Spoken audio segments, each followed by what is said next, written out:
The FIFA World Cup has finally begun, but most people completely missed these moments from yesterday's match.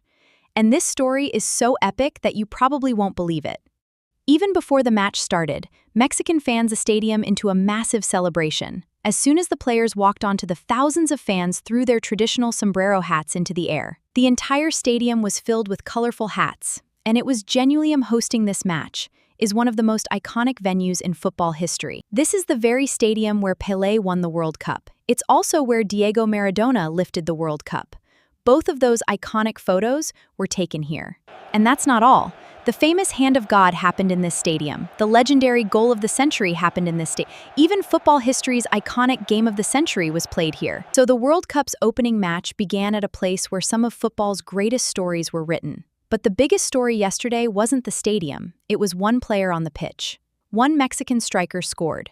And after celebrating, he walked straight to the sideline in front of the fans, completely overcome with emotion. The fans felt it too, because this wasn't just a goal.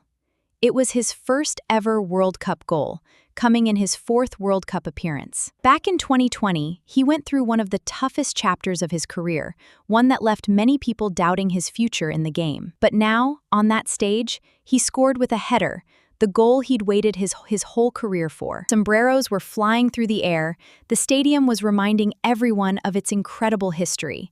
And he was completing one of football's greatest comeback stories. If you ever want to know how epic football can be, yesterday's World Cup match might be the perfect example.